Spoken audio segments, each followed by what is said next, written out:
தமிழ்நாட்டு அரசியல்ல ஏதோ ஒரு செய்தியை சொல்லாம சொல்லி காட்டுதா தாவேகாவுடைய இந்த பேரணி அப்படின்னு சொல்லிக்கலாம். அவருக்கு இருக்கிற ஒரே பெருமை என்னன்னா, நீங்க கூட்டம் கூடிருச்சுங்கிறதுக்காக ஒரு கொள்கையை தேடுறீங்க. அது உங்க சொந்த கொள்கையானா கிடையாது. அண்ணாவை கூப்பிட்டுக்கிறீங்க இந்த பக்கம், அந்த பக்கம் எம்ஜிஆரை கூப்பிட்டுக்கிறீங்க. ரெண்டு கட்சி இருக்கும்போது உங்க நடுவுல அந்த கட்சிக்கு நீங்க எப்படி உரிமை கோர முடியும்? இல்ல அவங்க என்ன 67 அண்ணாவை பாரு, 77 எம்ஜிஆரை பாரு, நீ யாரியா? இந்தியாவின் பொருளாதாரம் தெரியுமா? 50% ட்ரம்ப் ஏன் விதிச்சாருன்னு தெரியுமா? அதை நீக்குவதற்கு, அதிலிருந்து மக்களை தப்பிக்க வைப்பதற்கான மாற்றுப்பாதை தெரியுமா உனக்கு? என்ன வரலாறு தெரியும்னு நீ வர்ற, உனக்கு என்ன எப்படி வழிகாட்டுவேன் நான் கேட்கிறேன். கட்சியினுடைய தொண்டர்களை வேணா அவங்க கட்டுப்படுத்தலாம். தன்னெழுச்சியா கூடுற கூட்டத்தை அவங்க எப்படி கட்டுப்படுத்த முடியும்? தாங்க முகம் பார்க்க கூடுகிற கூட்டம் தானே. அது ஓட்டா மாறாதுங்கிறீங்களா? அவங்க பாசிசம்னா நீங்க என்ன பாயாசமா கேட்டார்ல, இதுவே அவருடைய அரசியல் அறிவற்ற தன்மைக்கு அடையாளம்.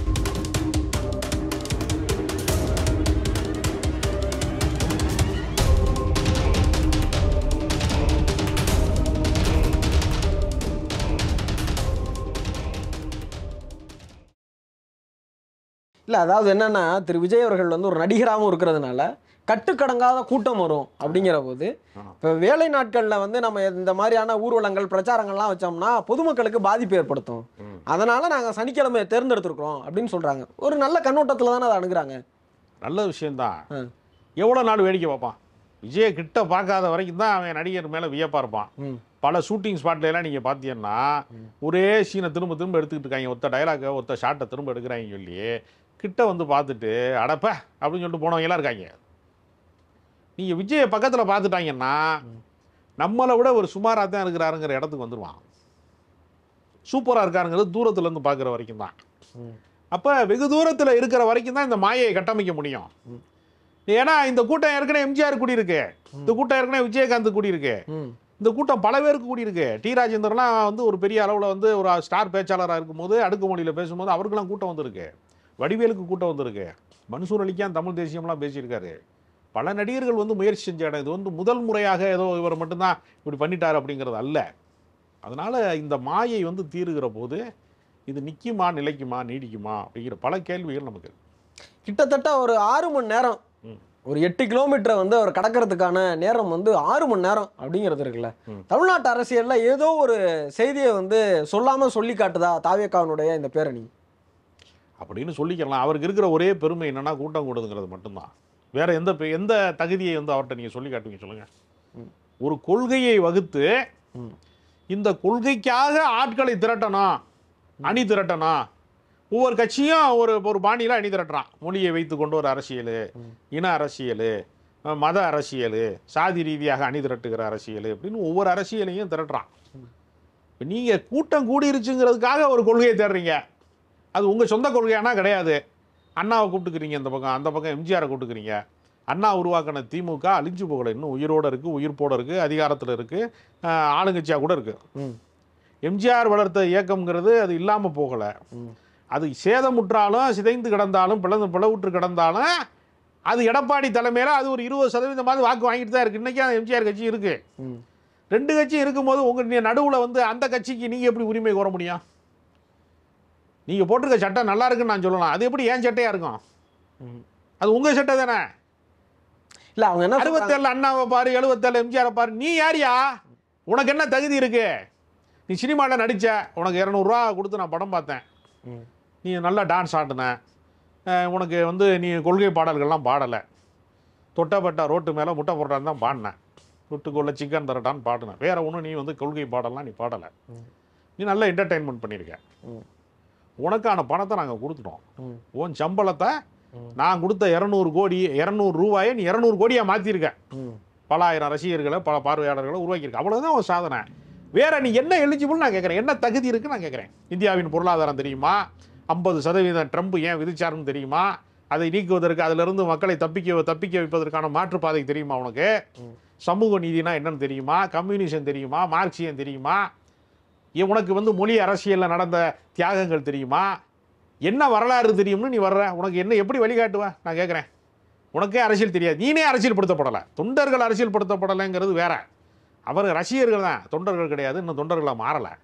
ரசிகர்கள் அரசியல்படுத்தப்படவில்லை என்பது வேறு. கிட்டத்தட்ட 1 கோடி தொண்டர்கள் இருக்கிறதாக அந்த கட்சி அறிவிச்சிருக்குது. அதாங்க ஆன்லைனில் சேர்க்கறதானே. இதுக்கு முன்னாடி ஒரு கட்சி வந்து எங்களுக்கு ஃபோன் பண்ணுங்கன்னா மிஸ்டு கால் கொடுத்தவனை பூரா சேர்த்தான். அதில் வந்து நிறையா பேர் டயல் பண்ண தெரியாதவனை பூரா பாஜக மெம்பர்னு சொன்னாங்கல்ல. இது ஆன்லைனில் சேர்க்கும்போது என்ன ஆகும், நம்ம கூடவே சுற்றிட்டு இருக்கான். இப்போ நீ யோசிச்சு பாருங்களேன், நம்ம கூட ஃப்ரெண்ட் சர்க்கிளில் இருப்பாங்க சில பேர். ஒரு பொம்பளை பிள்ளைய வந்து லவ் பண்ணிட்டு தெரியும், நமக்கு தெரியாது, கூடவே இருப்பாங்க. எப்படா அந்த பிள்ளைய கல்யாணம் பண்ணான்னு கேட்பாங்க தெரியுமா சில பேர். அதே மாதிரி பார்த்தீங்கன்னா சில பேருக்கு குற்ற பின்னணி இருக்கும். நம்ம கூடவே இருப்பேன், சாதாரணமாக இருப்பேன், அவனுக்கு வேற ஒரு பிரச்சனை இருக்கும், நமக்கு தெரியாது. அப்போ நீங்கள் ஆன்லைனில் ஆள் சேர்க்குறீங்கன்னா ஃபேஸ்புக்கை பார்த்து லவ் பண்ணுறவங்க கதை கிட்ட போனோன்னா அது வந்து வயசான கிளவின்னு கண்டுபிடிச்சி ஓடியாந்தவங்க எல்லாம் இருக்காங்கல்ல, அது மாதிரி ஆகி போயிடும். ஆன்லைனில் சேர்ப்பதெல்லாம் வந்து ஒரு தகவல் திரட்சிக்கு வச்சுக்கலாம், டேட்டா வச்சுக்கலாம். அதெல்லாம் அரசியலுக்கானது. நீங்கள் அரசியல் என்பது கல அரசியல் தான். இல்லை, இப்போ நீங்கள் அப்படி பார்த்தீங்க அப்படின்னாலுமே கல அரசியல்னு எடுத்துக்கிட்டிங்கன்னா கிட்டத்தட்ட குடும்பமாக வந்து ஒரு கட்சியினுடைய தலைவரை பார்க்கறதுக்கு இவ்வளோ கூட்டம் கூடுதுங்க இருக்குல்ல, இது தன்னெழுச்சியாக கூடுது. இப்போ உங்களோட இதில் இருந்தே நான் என்ன புரிஞ்சுக்கிறேன் அப்படின்னா, கட்சியினுடைய தொண்டர்களை வேணால் அவங்க கட்டுப்படுத்தலாம், தன்னெழுச்சியாக கூடுற கூட்டத்தை அவங்க எப்படி கட்டுப்படுத்த முடியும்? இல்லை, தாய்மார்கள் குழந்தைகள்னு அவ்வளோ கூட்டம் கூடுது. அதாங்க முகம் பார்க்க கூடுகிற கூட்டம் தானே, அது ஓட்டா மாறாதுங்கிறீங்களா? அதுதான் வித்தியாசம். அதுக்கு தான் நான் சொல்கிறேன், நயன்தாராக்கு பல லட்சம் பேர் கூடுனாங்க. இப்போ அடுத்த புரட்சி தலைமை நயன்தாரா தான் டிக்ளேர் பண்ணுங்க. அஜித் வந்தால் கூட்டம் வராதா? அஜித் மதுரைக்கு வரான்னு கூட்டம் வராதா? எல்லாருக்கும் கூட்டம் வருதுங்க. கூட்டம் வராது ஆளே கிடையாது. செப்ப கூட்டம் போட்டாலும் கூட்டம் வரும், அத்தி வரதற்கு கூட்டம் வரும். நம்ம ஊரில் கூட்டத்துக்கு வந்து பீச்சில் போனீங்கன்னா ரொம்ப பேர் கூட்டியிருக்கான். ஒவ்வொரு முறையும் நீங்கள் சாயங்காலம் போங்க, பீச்சில் எவ்வளோ பேர் இருக்கான்னு போய் எண்ணிட்டு வாங்க. இங்கே இருக்கக்கூடிய கடற்கரையில் இருக்கிற மணலை விட அதிகமான ஆள் இருக்காங்க. கூட்டம் கூட்டுவதையெல்லாம் வைத்துக்கொண்டு அது நீடித்த ஒரு இயக்கமாக மாறிடும், நிலைத்த இயக்கமாக மாறிடும் அப்படிங்கிறது இருக்குல்ல. அரசியலில் காத்திருக்க பழக வேண்டும்னு அண்ணா சொல்லுவார். ஒரு தேர்தலில் தோற்று போயிட்டீங்க, வெறும் பர்சன்டேஜ் தான் வருது. இந்த சீமான் 15-16 வருஷமாக கட்சி நடத்துகிறாரு, ஒரு முறை கூட சட்டமன்ற உறுப்பினர் ஆகலை, கவுன்சிலர் ஆகலை, பஞ்சாயத்து போர்டு பிரசிடெண்ட்டாக கூட ஆகலை, வார்டு மெம்பராகவும் ஆகலை. 15 வருஷமாக கத்திகிட்டே கிடக்காப்புல. சும்மா 8.2 வந்துருச்சுன்னு சொல்கிறாங்கல்ல. வந்த பர்சன்டேஜுக்கான பலனே இல்லைல்ல, அதிகார அறுவடை செய்ய முடியல. அப்போ நீங்கள் வந்து தமிழ்நாட்டு அரசியலில் எப்பொழுதுமே திமுகவும் வேணாம் அதிமுகவும் வேணான்னு சொல்கிறவங்க ஒரு 10% பேர் நிரந்தரமாக இருக்காங்க தமிழ்நாட்டில். அவங்களுக்கு முதல்ல தலைவரானது ராமதாஸ், அப்புறம் மதிமுக, அப்புறம் வைகோ காலியானவொன்னே அந்த இடத்துக்கு தேமுதிக காலியானவொன்னே நாம் தமிழர் கட்சி, இப்போ நாம் தமிழர் கட்சி காலியானதுனால இப்போ தாவேகா. இந்த 10%க்குள்ளே ஒரு சுழற்சி முறை இருக்குது. ஒரு மியூசிக் சேர் மாதிரி சுற்றிக்கிட்டே இருக்குது. ராட்டினம் சுற்றுவாங்க இல்லை திருவிழாவில், சுற்றி இறக்கி விட்டுருவாங்க. இந்த 10%ங்கிறது ஒரு ரவுண்டு சுற்றுவாங்க, கீழே இறக்கி விட்டுருவாங்க. அதிகார மையமாக மாறுறதுக்கு 30% கிடக்கணும். 30% கிடக்காம பாதி வந்தீங்கன்னா கூட நீங்கள் துணை மாப்பிள்ளையாக இருக்கலாமே தவிர நீங்கள் மாப்பிள்ளையாக முடியாது. அதான் அவர் சொல்கிறாரு, கூட்டணி கட்சிகளுக்கு அழைப்பு விடுத்திருக்கிறாரு, ஆட்சியிலும் பங்கு அதிகாரத்திலும் பங்கு அப்படின்னு ஒரு ஆஃபர் வச்சிருக்கிறாருல. ஆமாங்க, அது எது வேணாலும் நாளைக்கு மாறலாம். என் வீட்டில் சோறே ஆக்க மாட்டான், நான் உங்களை விருந்து கூப்பிட்றேன் வருவீங்களா? பந்தி பரிமாறுற இடத்துல தாங்க சாப்பாட்டுக்கு போய் வந்து கூட்டம் அணிப்பான். நீ ஆட்சியில் இருந்துட்டு ஆட்சியில் பங்குன்னா பரவாயில்ல, நீ அதிகாரத்தில் இருந்துட்டு அதிகாரத்தில் பங்குன்னா பரவாயில்ல. நீனு ஆட்சியில் கிடையாது, நீ அதிகாரத்திலையும் கிடையாது, நீ பள்ளிக்கூடமே போகிறது கிடையாது. நான் பட்டமளிப்பு விழாவில் உனக்கு நான் தருவேன்னா எப்படி தருவேன்? நீ எந்த ஆட்சியில் இருக்க, எந்த அதிகாரத்தில் இருக்க? ஆளுகிற ஆட்சி திமுக வந்து ஆட்சியிலும் பங்கு அதிகாரத்திலும் பங்குன்னு சொன்னால் அதுக்கு வேல்யூ இருக்குது. ஏன்னா மினிஸ்டர் ஆகிடலாம், விசிகாக்காரன் 2 பேர், கம்யூனிஸ்ட்லேருந்து ஒரு ஆள் அமைச்சராகலான்னு அதில் ஒரு நியாயம் இருக்குது. இல்லை ஏற்கனவே ஆட்சி செஞ்ச அதிமுக எடப்பாடி பழனிசாமி மாதிரி ஒரு அமைப்பு ஆட்சியில் பங்கு அதிகாரத்தில் பங்குனா, அடடா இந்த கட்சி ஏற்கனவே பல முறை அதிகாரத்துக்கு போனது, ஆனால் நியாயம் இருக்குது. நீ இது ஆட்சிக்கே வரமாட்டிய, நீ எதுக்கு அதிகாரத்தில் பங்கு கொடுக்குறேன்னா உன்னை யார் நம்புவா? அதுதான் இங்கே இருக்க சிக்கல். அது வரமாட்டோங்கிற தைரியத்தில் தான் நான் சொல்கிறாரு. அதை வருவோன்னு தெரிஞ்ச சொல்ல மாட்டாரு, வரமாட்டோங்கிற தைரியத்தில் சொல்கிறாரு. இப்போ கிட்டத்தட்ட திருச்சிக்கு வந்து அவர் மரக்கடை பகுதிக்கு வரதுக்கே அவ்வளோ நேரம் காலதாமதம் எடுத்திருந்தாலும் அவர் பேச ஆரம்பித்த போது தொழில்நுட்ப கோளாறின் காரணமாக அவர் பேசுனது நேரலையில் கேட்க முடியல தான். ஆனால் அதுக்கப்புறம் அவர் என்ன பேசினாரு அப்படிங்கிற தகவல்களின் அடிப்படையில் கேட்கும்போது ஜெயலலிதா அவர்கள் கையாண்ட பாணியே இவரும் இப்போ கையாண்டு சொன்னீங்களே செஞ்சீங்களா அப்படின்னு ஒரு பிரச்சாரத்தை முன் வச்சிருக்கிறாரு. 505 வாக்குறுதிகள் கொடுத்துருந்தாங்க திமுக, அதில் என்னென்னலாம் செய்யலை அப்படிங்கிற ஒரு வலிமையான குற்றச்சாட்டை முன்வைக்க தொடங்கியிருக்கிறார். இது அரசியல் களத்தில் எப்படி சூடு பிடிக்கும்னு நினைக்கிறீங்க? ஒன்றுமே பிடிக்காது. ஏற்கனவே இதுதான் எடப்பாடி பழனிசாமி ஒரு ஊராக போய் கேட்டுக்கிட்டு இருக்காரு. மத்திய அரசாங்கம் இந்த மாநில அரசுக்கு போதிய நிதி ஆதாரங்களை தரவில்லை, நாங்கள் கட்டின ஜிஎஸ்டி பணத்துக்கு தமிழ்நாட்டுக்கு திரும்ப தரல, தேசிய கல்விக் கொள்கையில் எங்களுக்கான நிதி ஆதாரத்தை தரவில்லை, எனவே தமிழ்நாடு வஞ்சிக்கப்படுகிறது. ம். இப்போ திடீர்னு பார்த்தீங்கன்னா உத்தரகாண்ட் இங்கெல்லாம் வந்து மழை அதிகமாக பெய்யும் போது உடனே 1200 கோடியை கொடுக்குறான். நம்ம கேட்டோம்னா அதுக்கான தேசிய பேரிடராக அறிவிக்க இயலாது என்று சொல்லி 2 திருக்குறள் சொல்கிறாங்க நிதியமைச்சர்.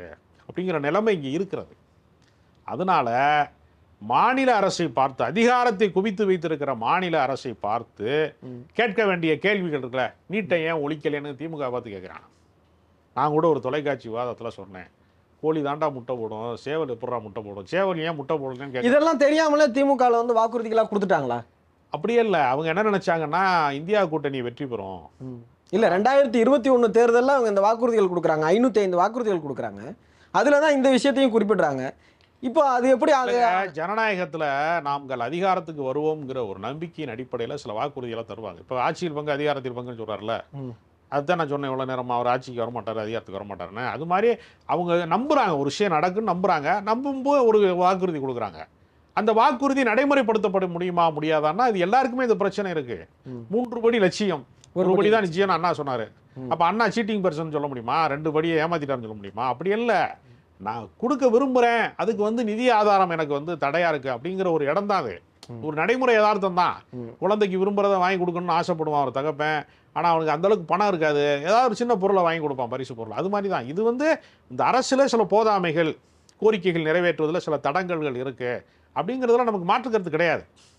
ஆனால் அதற்கு மையமாக இருக்கக்கூடிய, அதிகாரத்தை குவித்து வைத்திருக்கக்கூடிய ஒன்றிய அரசாங்கம் குறித்து ஒரு வந்து பெரிய அளவில் பேசாமல், மாமன் அடித்தாரோ மல்லிகைப்பூ செண்டால மாதிரி தடவி கொடுத்துட்டு, இங்கே அத்தை அடித்தாலோ அரளிப்பூ செண்டாலன்னு சொல்கிற மாதிரி இங்கே வந்து ரொம்ப சீர்றாரு. திமுக பார்த்து ஆன்னு சீர்றாரு, மத்திய அரசாங்கத்தை பார்த்து சீர்றதுல வந்து அப்படி மேலோட்டமாக அப்படியே ஈயம் பூசுன மாதிரி இருக்கணும், பூசாத மாதிரி இருக்கணும்னு சொல்லுவாங்களே, அது மாதிரி ரொம்ப மேலோட்டமாக அதை பேசுகிறார். முதல்ல அவர் பேசின அந்த டைலாக் இருக்குல்ல, அவங்க பாசிசம்னா நீங்கள் என்ன பாயாசமான்னு கேட்டார்ல, இதுவே அவருடைய அரசியல் அறிவற்ற தன்மைக்கு அடையாளம்.